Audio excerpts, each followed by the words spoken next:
opinions expressed in the following show are solely those of the host and their guests and not those of W4CY Radio, its employees, or affiliates. We make no recommendations or endorsements for radio show programs, services, or products mentioned on air or on our web. No liability, explicit or implied, shall be extended to W4CY Radio, its employees, or affiliates. Any questions or comments should be directed to those show hosts. Thank you for choosing W4CY Radio.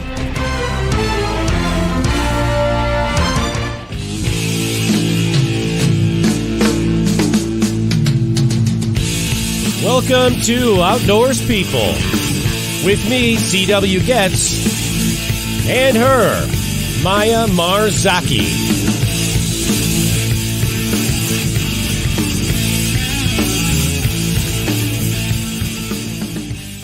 Good evening. It's Wednesday, March 13th, 2024. We've got a beautiful 70-degree Fahrenheit day here in north central Illinois. That is 21 degrees Celsius for everyone else in the world.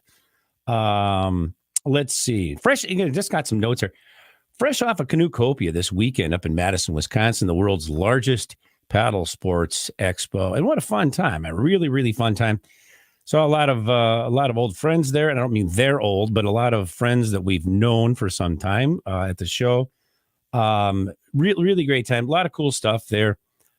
Maya made the trip and got to meet a lot of people that she's only seen on screen during our show. So I think that was very cool. I know she had a wonderful time, but I will tell you, Maya is not going to be with us this evening. She's a little under the weather.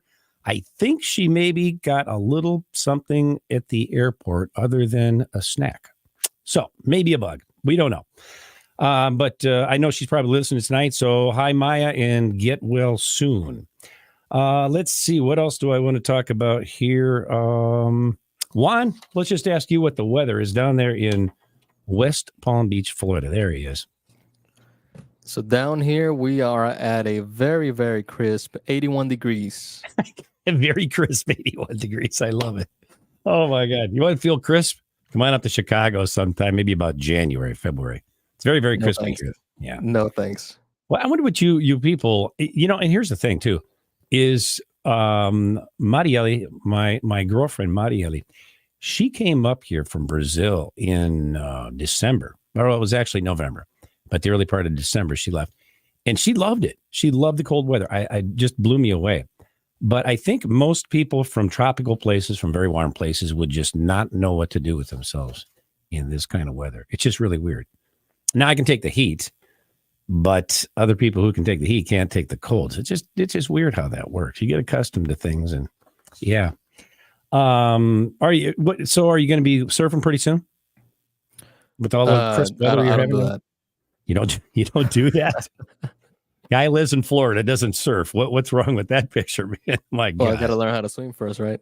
Oh, well, there's that. Yeah. Well, you can put a life jacket on. That's what we do. People who know how to swim, just, put your PFD on and hope for the best. I made that up. You shouldn't do that, kids. Let's see here. Well, let's get right into it. Let's meet tonight's guest, shall we?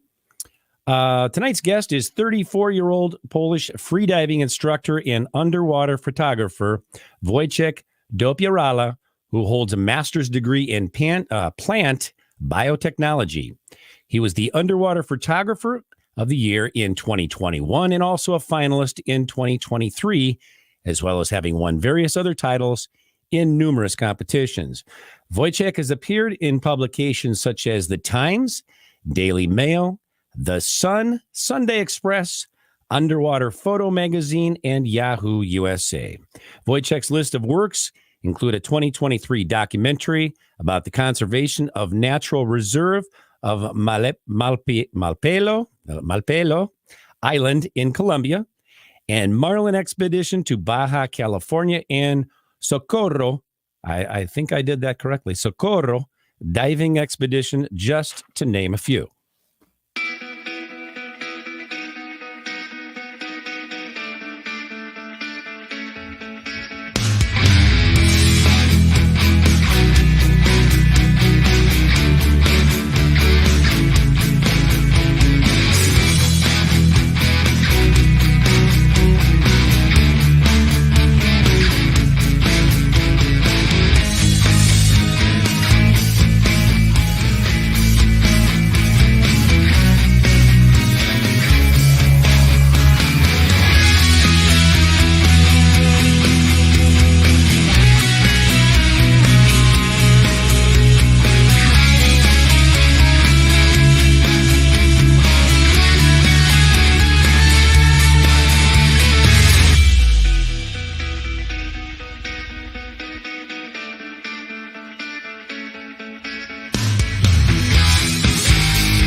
And with that, welcome to the show, Wojciech.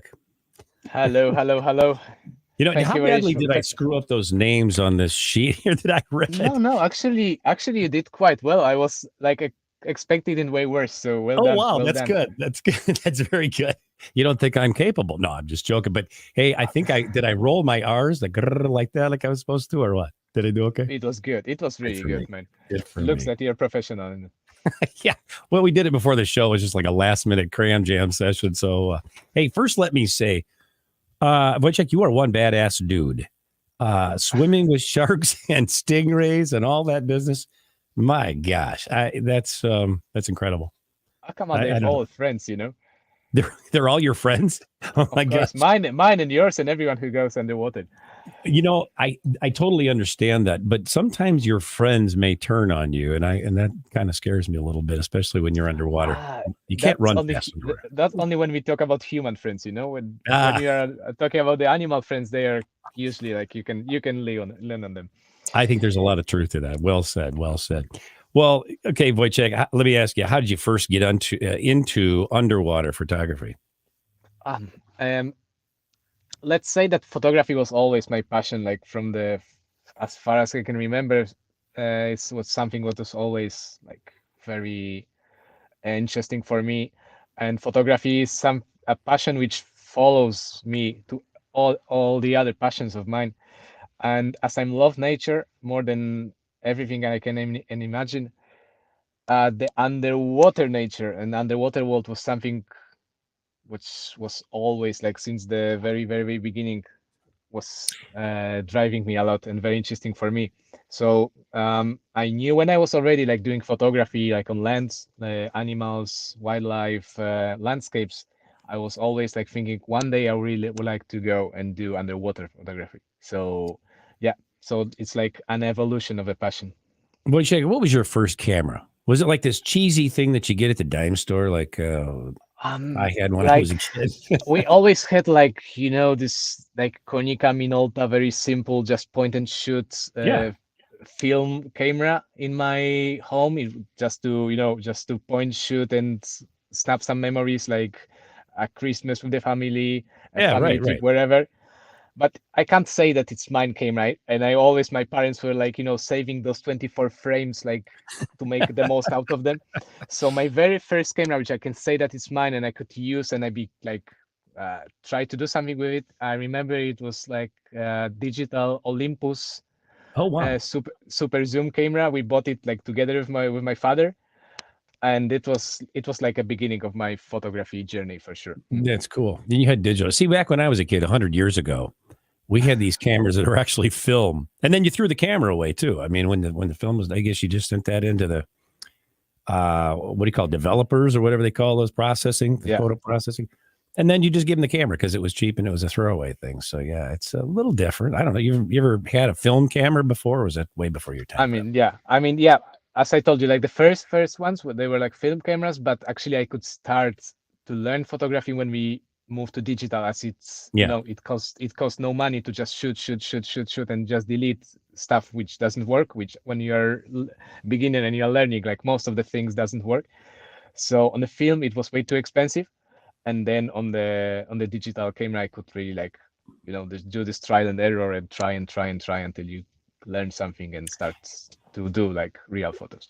Yeah, see, you guys got it good because you could just delete. We just cost us money Yeah, every time we exactly. screwed up. So Yeah. yeah, you learn Uh-huh. fast, or you go broke. One of the two. Hey, you know what? What type of challenges do you have to deal with when you're doing photography and videography underwater? I mean, obviously, you need waterproof stuff, but what other kind of challenges present themselves? Yeah, I mean, the first challenge is to protect your gear, as we know that electronics and water, and especially salt water, doesn't really work together. Right. So first thing, you have to really be sure that your expensive gear is well protected. So you have to have housing which you trust. You have to know how to use it, how to close it, how to seal it, and so on. But then, as we humans are designed to work on the dry land, so you have to learn how to swim that first, and then how to hold your breath, then how to dive down, then maybe how to scuba dive or free dive.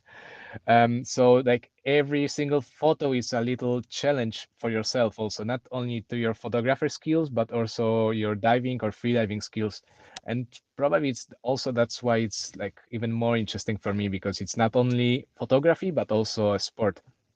Yeah. So you have to like not only be a photographer, not only have an good eye for things, not only have be creative, but also be able, you have to be able to actually go down for your photo.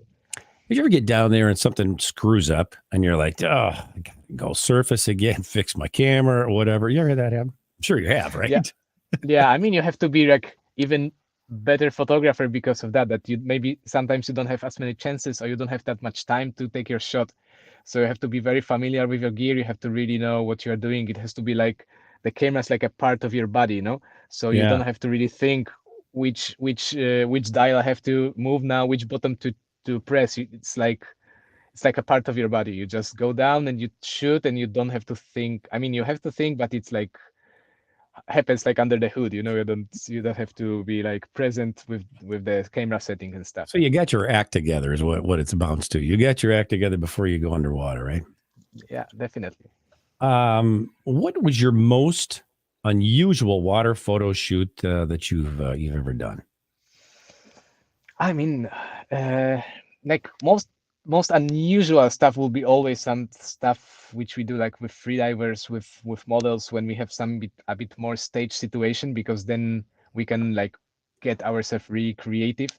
So we've done stuff like putting models with a dress on the like 20 meters deep shipwrecks, or went for searching for underwater landscapes which look like Atlantis, 40 meters Oh, deep, going wow. there on single breath, exploring caves when usually people don't go without scuba gear, and then we were just going there, just freediving and looking for those for special shots. And like all the interactions with the wildlife, always it's like very very special as well. So that's one of the things that I'm never bored of underwater photography, because it has so many different faces. So you can really explore a lot, and there's always something new to try. You know, I can imagine. I can't imagine. I'm just thinking. You take your breath and you get on there, and I can just see me getting the perfect shot, and then running out of breath. Going, gotta go back up to the top. You ever had that happen? Oh man, come on, it happens to me every single time I go down, man. But I then love it. it's like all right, you wait for this perfect with the wildlife or with the models. It's like all right, you go down, you get into place, you have the frame, then you wait until the model gets the pose, he or she starting doing well, and then you are already like all right, I would like to go up, but no, I will wait like a couple more seconds until Yeah. the shot is there. Then you want to go up, and then you see some different angle, and then all right, let's a bit more, and then it's like all right, maybe it's time to go, or maybe not. So there is always this. You know, I can see me um getting down there and getting in place, and then going, "Dang, I gotta pee. Gotta go back up." I You mean, know, no, underwater you can pee wherever you want. it's true. I never thought about that. Well, maybe if you're in a suit, though, I don't know if that works. Does it? You know. um Uh, all the divers and free divers, we divide ourselves for those who pee in their suit, and then those who lie about it, you know. I love it. So that's like not a weird, uncommon thing. I love it. See, only on this show you get asked weird questions like that off the wall. Hey, Juan has got a question or two for. He's also a photographer, and he'd like to ask you a couple of things. Juan, jump on here with us. Hello, Juan. Is he in the studio? He was there. We saw him before the show. He's holding his breath. Maybe he's in the bathroom. No, Maybe. here he is. Oh, he says later. Oh, okay. Okay. Well, I'll just ask this. And Marieli Faria asks this question: have you ever seen plastic pollution in any of the oceans that you've filmed in? And I know Marieli is a environmentalist, and which I think is very, very awesome. She'd like to know, what kind of stuff, plastic, have you seen anything, and what do you see? I wish to say that no, I don't see plastic, but yeah, unfortunately, I see it like every single day. Wow. When you just see a bit, then you are all right. Today wasn't that bad, and then you are in the places like Red Sea, Egypt, for example, which is full of plastic bags. Really? Um, What all then kinds of things even do you see down there? What kind of plastic stuff are we talking about? mostly bags. We see bags floating around, or Really? little pieces of plastic, of bags, or whatever that you cannot identify anymore. And then Coca-Cola bottles like settled somewhere on the bottom. Like even in the most remote places I've been, like your favorite Malpelo Islands, you can tell it again if you want, which is like 500 kilometers away from Colombia, like in the Wow. middle of the ocean. Even there, we found plastic like floating around. So, Wow. yeah, I mean, it's a big deal. Yeah, it's not only some a slogan which you hear here and there around. It's real thing. Well, as I understand it, it's in the fish. Fish eat the. I mean, because it's in the. We eat the fish, and it's somehow in uh, the meat of their. And we eat that, Yeah, and I then mean, we this ingest it. We have problems. those are those like famous microplastics. The ones we saw that are like, let's call them macroplastics, and then Mhm. there are those like very little pieces that you can't see with Yeah. your like bare eye. And those ones, yeah, I mean, it's like a cycle. That's fish eat it, then we eat the fish, then it's like again and I again. think we were all much better off when we were drinking Coke out of glass bottles. What do you think? Hmm. You know, I mean, and yeah, it the tasted glass, better too. it tastes better, it looks better. It's way easier to recycle. Even if you don't recycle it, it's that bad to the environment. So yeah, glass forever. Yeah, the only thing was when you get a broken bottle on the beach, that's kind of bad. But all Yeah, things there is considered, no roses without thorns, right? that's right. That's absolutely true. Although, here's the thing: if the bottle on the beach, a broken bottle, you cut yourself, you'll heal. But if you eat enough plastic, like on the other, the alternative, that's really kind of not good. I don't think you heal from that, do you? Let's see here. Okay, what is your favorite thing to shoot underwater? Wildlife, definitely wildlife. And then I have to choose what kind of wildlife. Whales. I mean, Really? it was like, Wow. yeah, it was like a dream since forever. Like whales was always something which was like very interesting for me. And then when I start diving, I mean, like first like snorkeling, then free diving, scuba diving, whatever diving or whatever, just looking at the ocean, like for me was always a dream to see whales, and of course to dive with whales, and of course as I like to do photos, to free dive with whales and doing photos of whales, and I could accomplish this dream 2 years ago, and I saw my first whale. It was a humpback whale in Baja California in Mexico, and then ever since I just want to see more whales and What all kind is this. your favorite whale? Which one do you love shooting the most? The coolest. So far, humpbacks for sure, but just met sperm whale for the first time now in December, and it's very interesting species. I will have a luck now in April. I will spend all month in Mauritius, which is well known for the residence population of sperm whales, and I will have a bit more time with them. So maybe I will like them even more than Yeah, humpbacks. We'll see. that's cool. Not to be presumptuous, but what kind of disasters have you experienced during a shoot? Disasters. Let's find some wood around. So far, I didn't have any disaster. What I Really? would tell. I mean, like no water in housings. Like more wood, please. Yeah, right. No accidents. Like really. Wow. So far, I don't know. Maybe I'm lucky, or maybe I was we are just gonna doing say, things right.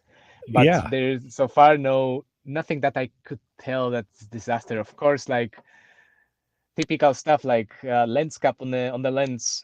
Yeah, it happened to me. Like, and I guess that for everyone who shoots underwater, it will happen. I mean, it happens to all photographers, but as you don't have your camera in the housing, you can just take your lens Oh, cap out and yeah, keep shooting, right? Nothing happens. yeah, But if you are right. underwater and your lens cap It's is a on your big deal. lens, and then it's a big deal. So Oh my then it's god. like damn it, this is like Yes. something that you can tell a disaster. And yeah, it happens to me like quite late actually last year for the first time, jumping from the boat with massive whale shark, perfect visibility, and then those like the screen was very dark. I didn't understand why, and then I turned the camera around, and the lens cap was there, smiling to me. It's like, Yeah, I think that falls under what type of challenges do you have to deal with when doing underwater? I think that would be definitely qualify as one of those. Wouldn't you agree? Yeah, and I don't know. I mean, it does happen, but it's easy here. But you get underwater, everything changes. Yeah. Hey, what have you not yet had the opportunity to shoot? And you're like, man, I can't wait for this opportunity that I can shoot this. What would that be?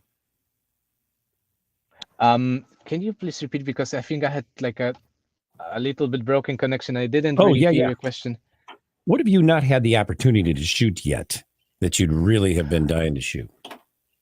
I was telling you that the whales are my favorite, so there are still some species of whales that I would really would like to see, like blue whale, for example, like the biggest animal that ever lived on the planet. So Wow. I would really wish to free dive with them and to shoot them. There are some like when people ask me what I like to shoot, and I always tell whales, but then there are sharks somewhere behind my head telling, hey, what about us? And yeah, there are some like there's one species of shark, it's treasure shark, which is very quite a unique species, which I would really like to see and shoot as well. Yeah. And the list is like never ending, you know. Always when I'm like tick one, the first thing what happens, I want to see it again. And then there's always some new species that they're on the list. So yeah, but if I have to like choose one right now, blue whale for sure.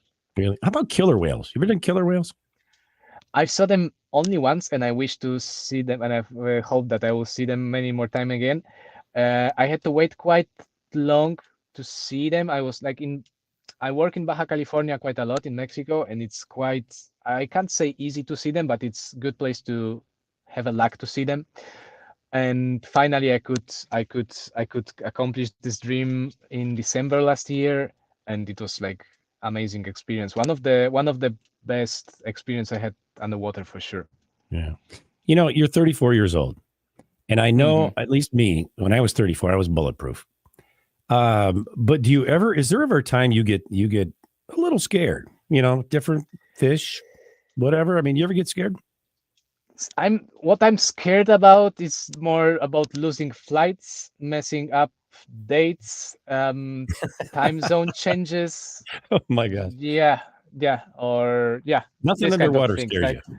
So you're no, not no, no. scared. Yeah. Underwater, not really. It's like my happy place. It's always that everything works there. Even if I don't see anything, I'm just have fun because I'm in water. No. Did you ever So get too no. bold and you go inside of a ship and then you like get stuck or something like that? And you're like, oh no, I'm stuck. I can't get out of here. You ever been there? No, no, no, No? no, no. It's like always. I mean, man, we try to do things well. You know, always when you get into a place, you always check it before. Like first, like go down, take a look. All right, I have to go in here, then I go Yeah. out there, or I have to go like turn around and go out the same place. And I really, really like to squeeze myself in places underwater. And we That's what I was thinking. always and we always want to find even like smaller and smaller Yeah. gap to swim through. Yeah.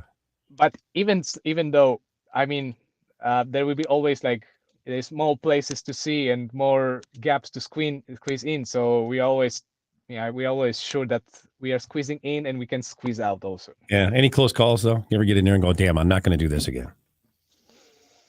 You're like, hey man, I almost didn't get out of there. Nah, Not not yet. really. No, Well, no, give it no. time. Sorry, You're Boris. 34. Sorry. You'll give it time. You're bold. I'm sure you'll get there one of these days. Hey, and that's the thing and it's a beautiful thing when you're in your 30s and 20s and you're like, hey, I'm going to try. That's the adventure. I mean, that is the adventure.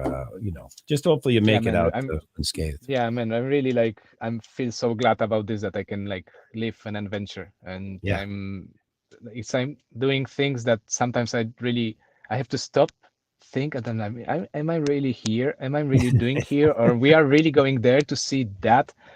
Really, it's like sometimes I really have to stop and think, and sometimes I can't believe Kind of that it's surreal, real. huh? Yeah. Mhm. Yeah. That is a pretty cool feeling, I'm sure. So, what's the most interesting thing that you've discovered when you were shooting a shipwreck? Ah, the shipwrecks, it's like always a mystery because it's a wreck, so it's always hiding this mystery that why it's there, how it sank. You have to find them. Some of them are easy to find. Some of them you have to really like search for it pretty well. I remember that one time in Lanzarote, we were looking for one very really particular one. We knew that it's there. It's been like the people were diving there, but we like asked like 3 or 4 different dive centers and people who seem to know where it is, and it's like always they're saying, "No, yeah, it's there. No, no, no, it's there." And then, yeah, no, it's right there. Oh, boy. So we like it. Yeah, it took us like 3 days of exploring, and when we Oh, like thought wow. that it will not appear, we were like, okay, this is the last time we will go. We'll try, and if we don't find it, just let's have a deal Forget with it, it. right? Yeah. Yeah, and then we were like, it was like really. I went, all right. I'll just go down and see because it was like quite deep one, like lying on 40 meters. Oh, wow. So with the good visibility, and we had very good visibility that day, we should see like more or less that there's something. But I was like, all right, I'll just go down and see what's there because I was like quite bored of swimming around for hours. And then I was Finding like, I nothing. went down like maybe, yeah, like went down maybe 20 meters, and I was like going forwards a bit, and then it just boom, just appeared in Wow. front. And I was like, no way, really. It's like this feeling that you think that it will never happen, and it just boom, it's just there. That's It so cool. was nice. Now, Yeah. are you doing scuba gear when you're going down for these shipwrecks? Or are you freediving or both? Uh, Always when I mean I do both, but always when I can, and it's when it's possible, I prefer freediving way more than scuba. Really? There are some particular jobs which are easier to do scuba diving, but most of the stuff and most what work you see me doing, it's always freediving. Yeah. And why is that? Why do you prefer that? Um, Freediving for me was always way more natural, the way of exploring underwater world. It's always feels easier for me to just put like minimal gear, just go down and enjoy water in this free way. Scuba was always like too much stuff you have to put on the top. You have to like Kind of awkward. have this, yeah, I mean have this tank on your back. Then you don't swim, you just move around. In free Mm. diving you are really really free. And then for to do some jobs it's way easier. I mean, especially if you work with people. I mean, even talking sometimes we don't understand each other, so underwater when you have to Oh, sure. and free diving, we go down, we shoot, then we go up, we can talk to each other, we can say, all right man, maybe try to sit there or look there, swim like this direction or that direction, or go there, do that. Yeah. And we can finish the job way easier and then just scuba diving. We are not limited to the time which the tanks get empty on like half an hour, 40 minutes, 1 hour, Oh, whatever, and then you yeah. have to go and switch for another. In the free diving we can spend like hours and just go up and down how many times we want. So yeah, definitely. And If I plus, can, I always do free diving. putting all that stuff on takes time too, I'm sure, and even taking it off, right? Um, so okay, so, here, what's the deepest? I mean, and I say this because not every shipwreck is 40 meters, right? Some of them are really, really deep. What's the deepest that you've ever done an underwater shoot? The deepest photo shoot so far will be 40 meters, which is actually the limit of what my housing, which I'm using now, allows me. We have projects to shoot deeper than that, but so far we haven't done it because of the housing, and it's like pretty expensive piece of gear which you cannot just switch to a new one Yeah. whenever you want. So yeah, so far like 40 meters, 45 even. Like we have like the deepest pool in Europe. It's in Poland. Mhm. And we shoot on the very bottom, which is 45. And here in Tenerife, we did a shooting in one very particular place which is one of the like most iconic dive spots here in Tenerife. It's like exact 40 meters deep. It's like basaltic columns, which it look like Atlantis. It's like it looks like made by human because the Wow. the columns are like perfect hexagonal shape, Wow. totally straight. Usually we don't see straight lines in nature, and there you can find like Yeah. perfect straight line columns, one at Wow. next to another, and it was like only handful of times it was done in freediving and was never shoot in freediving, and we did with my colleagues, we did it once, two times already, and we already planning to come back again. I can imagine when you come home from work, it's not like you're stressed out and all that kind of stuff. It's like you really had a very cool day and you did a lot of Yeah. cool stuff. And you saw a lot of cool Yeah. things. And I'm sure, I wonder, people that do the kind of things like you do, I wonder if like sometimes that keeps you up at night thinking about the things that you've done, the places you've been, things you've seen. Is that true or not? Usually what I'm thinking is where to go next. Not too much reflection, but more looking ahead. What keeps me busy usually is where to go next, or what's for tomorrow, what's the plan for tomorrow, what's the next trip.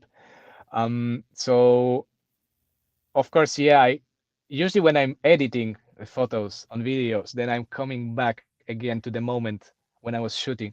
Yeah. And maybe I have like having the results in front of me, I have this moment of thinking, all right, I remember when we were planning the play to go there and shoot, when we have the idea for the photos, and now I have a photo in front of me. So then there's a moment when I go back in time. But usually if I'm sitting doing nothing, which doesn't happen really often, then I'm mostly thinking, all right, what's next? That's pretty cool. Wojciech, I think you're living the dream. I think you're living the dream. At least my dream, yes, for sure. Yeah, absolutely. All right. Well, listen, we've got some really cool photos that you sent us, and I believe one should have those, and maybe we can pop those up and take a look at them, and you can tell us a little bit about each one of them. Here we go. All right, you can see a beautiful smile of the tiger shark. Tiger shark is one of the biggest species of sharks. Very friendly if you know how to approach them. Usually quite scared and aware of humans, so they don't really interact with humans. But if you do things right, they feel safe enough and they come close, like on this photo, for example. I've heard there's a trick to that. I mean, there's a way to approach them, and they're not scared. They're not in attack mode. All that. It's true, though, huh? Yeah, it is. Wow. So you always have to like keep an eye contact with them. You can see the same tiger shark, and as you can see, they are very, very nice and friendly. So if you approach them correctly, it's no problem to dive or free dive with them. Or like the best thing is just always be sure that there is somewhere closer to the shark than you are, and then you are safe. They look so cool. I mean, that's just beautiful. Beautiful fish, yeah. Here we have manta rays in Maldives. There's one particular bay in Maldives which is protected by UNESCO, which is well known of the accumulation of mantas. They usually are together, but not in so huge numbers. And in this small bay, which is like not bigger than soccer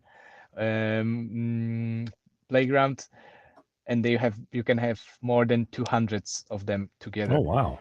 So it gets really crazy. I had luck to be there like 3-4 times already. You have to, even though if it's known that they are there and they can like gather together, it's not that easy to see like so many of them together at once. And a few times I was really lucky to witness that. Now, obviously, they're not afraid of you. I mean, no, not at all. They are just doing their thing. They are feeding on plankton, the smallest creatures living out there is in the suspended in the water.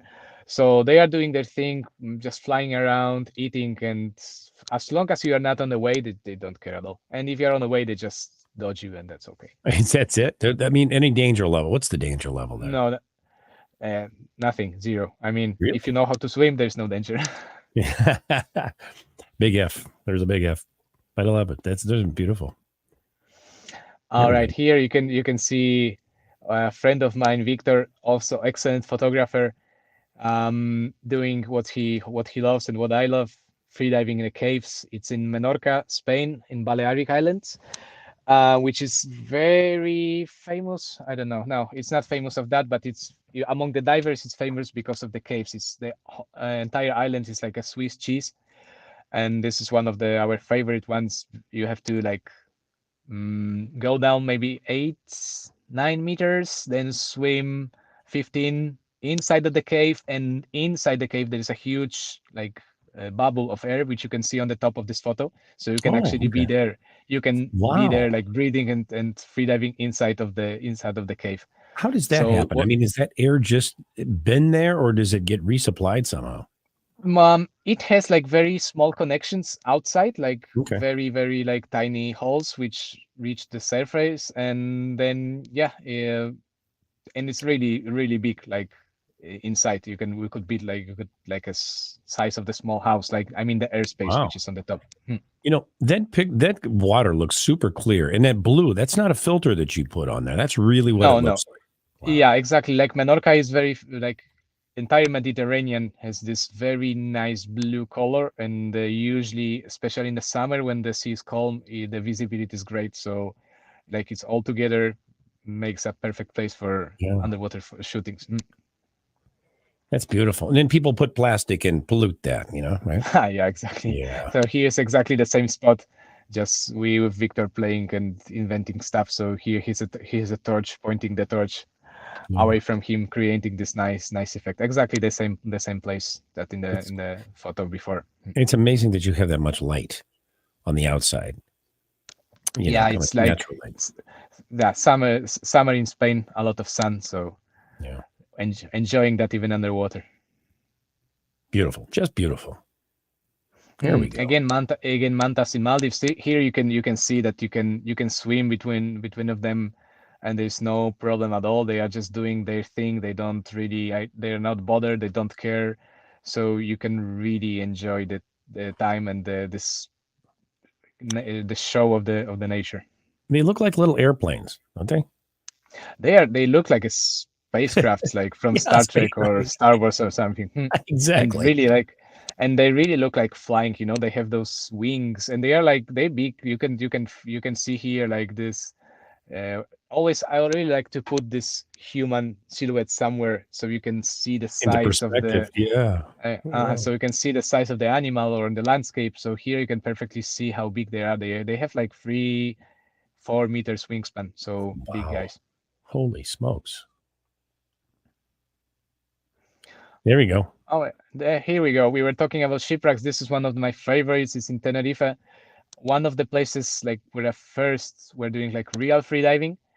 And it was one of the first places I visited. And here we are together with Miguel Lozano, one of the deepest minds of Earth. He dived to like 125, I believe.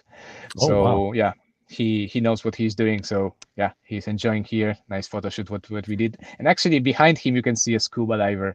So you can Oh, like yeah. see that usually people scuba dive there. We are on the 30 meters here on this photo. Oh, this is only 30 meters here. Only, yeah. Oh. Hey, so this is a morbid question, but I have to ask because that's just who I am. Do you ever find anything creepy on those ships, like, no skeletons or anything like that? Dead bodies? No, maybe you could find a face of moray eel like creeping from some hole or something, but then they are they have this like teeth But no and human they are skeletons, black like, but human usually all those places are quite well known, like many people like dive there like daily. So and this, for example, this shipwreck in particular was sunk on the purpose to create like artificial reef. oh, So all, wow. all the skeletons were well removed before they sank it. But yeah, for example, there are some cenotes in Mexico where you can actually find like skulls and skeletons, as the Really? cenotes were like for the natives, for Mayans, they were like sacred places, and for some of them they were like throwing I believe that dead people already, as Oh my to God. like to yeah like to some kind of cemetery. And now, like, as the places were discovered as a very nice cave diving places there, and you can find those skeletons there. Yeah. But in more places where I've been so far, they are too well known to find those kind of things. Interesting. Wow. Mm. Wow. Those are mobile arrays, the smaller cousins of mantas, which we've seen on the other photos. This is in Baja California, the place where it's known of like all kind of underwater wildlife is there. One of my favorite places to dive for sure, and it's insane to see so many of those animals together, and they tend to create groups of thousands sometimes. Yeah, it's a lot. Wow, what are Same those? place, the same place, a little bit more far away offshore. Marlins hunting the sardines here. There's this famous event of sardine run. Hmm. The most famous sardine run we know is like in on South Africa. That's the sardines they create schools so big that can be seen from the moon and from the outer space. The sardine one run in Mexico is way smaller, but still it's a really nice show. Maybe the sardines are not the most interesting animals in the world, but everything what goes after the sardines really is. So, for example, here marlins hunting them down. It's really a beautiful show. The marlin itself, it's amazing fish, as you can see, like with the with the sail on the top, with the spike, with the colors, the stripes. It's amazing to see them hunting so fast, so precise. Interesting. Here's a question. I see that everything seems like it's very well lit. How do you handle lighting underwater? Are you just shooting at a high ISO? I mean, yeah, I mean, high ISO and modern sensors help a lot. Uh, Basically, many people use strobes for underwater photography, which is the way to provide some more light. As I usually see, I like the wide angle and stuff which cannot be lit or would be very difficult to lit with the strobes. I use only natural light. So you have to be very careful when you are exposing, and then there is a lot to do also in post processing regarding the light and the colors also, because water works as a filter. So deeper you dive, more red light is filtered out. So Right. you always have to do a little bit of post production. Interesting. So the red light is Color filtered out the correction. deeper you Yeah. go. Hmm. Yeah, that's why everything is blue underwater, because Oh, the blue light, which stays, and then the red, yellow, green are fading away. interesting. Here we can see a whale shark, the biggest fish that lives Wow. currently in our world. They can grow up to like 18 meters. This is in Maldives. Whoa. This one was, yeah, this one was 18. this one was way smaller, and it was maybe 10 meters, but it's still impressive to see a fish that Yeah. size. My gosh. And they eat plankton. Hmm. And this is also the one of the type of photography which I do, just explore places. This is in the Red Sea in Dahab. Now Dahab is very famous because of one Netflix movie which was done about freediving there in Dahab. The Deepest Breath is called, and this is right next to the place. What I write about the Red Sea, it's not only the coral and so much marine life, small life, which lives on the coral reefs, but also the rock formations, a lot of caves, cracks, and stuff. This is It's, the crack which starts from like a surface and it goes all the way to like 50 meters deep. Here we are maybe like 15 meter, like on the halfway. it's so clear. It almost doesn't look like it's underwater right in the Right. foreground here. Yeah. Wow. Yeah, it's always the deal of looking for a day with good visibility. Like we Hmm. are always talking about visibility. How always when you go to the water and see people going outside, you always ask, "Hey, how is the visibility?" Or when you know that your buddy was diving, I was like, "Hey, man, how was the visibility? Do you think that tomorrow it will be good?" Hmm. So it's all about Very cool. visibility. Yeah. In order to get the best lighting underwater, what would you say the best time of the day is to go? Same rules as outside. Always like this golden hour in the morning or in the Really? evening. We give you like the most interesting and dramatic light. Maybe the golden hour in the water is a bit before than it's outside the water. But then when you in the water, we never have enough light. So when we talking about this shooting outside, we always say that shooting at 12 o'clock, 1, 2 is like a big no. Then underwater is not that big deal. So Because you need more light, right? exactly, yeah. Here we can see like one of my favorite kind of photos underwater is these split shots, which you can when you can show underwater world and outside on the Yeah, same it's so shot. cool. It's so cool. Quite difficult to achieve because you need to have the surface of the water right in the middle of the dome. So quite challenging Yeah. to shoot, but very very like Now, satisfactory when you this get it. type of shot, I'm guessing you can only do it during golden hour because of the dynamic range, correct? For example, yeah, here it was like on the almost on the evening that you can see this warm light, as you well said. Hmm. It's maybe it's not golden hour, but it's already going towards the evening. And also because here in this particular cave the light goes in only like when the sun is quite low already. If not, it's like Oh, yeah. the ceiling of the cave would be very very dark. It's very cool. This is awesome. This is just awesome. It looks like a beehive, doesn't it? Like a Yeah, hornet's nest or was yeah, wasp. it's a donut of sardines, you know. It's a school of fish. The school of Uh-huh. fish. Sardines, huh? Yeah, those are sardines. When they only way for them to defend themselves is to get together, create like a ball, and then the chances that a particular sardine will survive are way bigger if than when they are separated. Really? So when they are chased, they are always got together, and they move like a huge one big organism, and they are very well organized together. Yeah. They really act as a one big thing, Wow. like something that has not like it's not made of 1,000 of little brains. It looks like one animal which is actually moving. And then here on this photo you could see marlins in particular. What they do, they put them even more together, and then they move them up towards the surface so they cannot run away. At least in this dimension, they cannot run away even more, so they can hunt them easier. You know, you people that are just listening to these episodes, you really need to watch certain one. This for sure. This photo is just amazing. This huge school of sardines. I mean, it's phenomenal. There's a very cool picture. Very clear into that water. Look at that. Yeah, that's My what I gosh. told you about. What I told you about Menorca, and what's your friend asked about the timing. This is like evening light, so you can see how nice and warm light we can get underwater. So it's the Yeah. same exact rule that we use on the topside photography.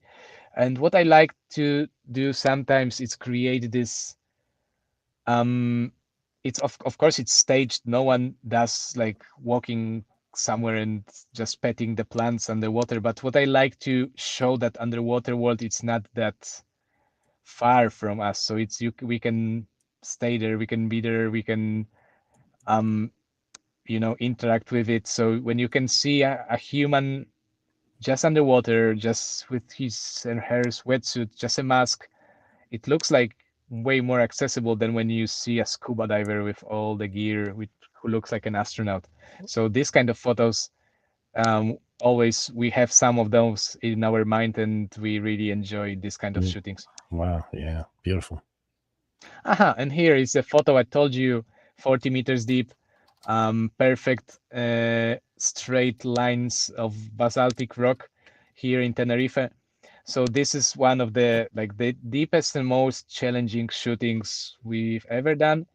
When you look at the top of those little mountains, hills, or how to call it, this is 20 meters deep. And Okay. when the guy is standing, it's already 40 meters. Oh. So it's like a lot of preparation. You need skill people with you, not only to pose on the photo, but also to like the people who wait on us for us on the surface to do safety for us, to be sure that we are safe and we can reach the surface. So these kind of shootings are really complex to organize and to prepare and to do. Just amazing. Just amazing. Yeah, this is inside of the Mother Earth and underwater. So this is underwater cave, which is so big that it penetrates like kilometers inside of the Menorca. And on some parts, it's like half of it is dry, and it creates those amazing stalactites, stalagmites. Just really looks like different planet. Yeah. And yeah, here what I told you before, like interaction with the wildlife, it's always the most magic moments when you can spot an animal, when you can swim with it, when you can see that animal also is curious about you, and it's not like swimming away or running away, but it stays there as it look at you. Here is same. Sea lions, they are or playful or they just don't want you to be there, and this is the case. This is the macho alpha. So he has the group of his females around him. He just doesn't want me to be there. So what they do, they just rush, they rush to you, and then they open their mouth to show how big mouth they have. So they it's like a message for you. All right, go away here. I have bigger tooth than you have.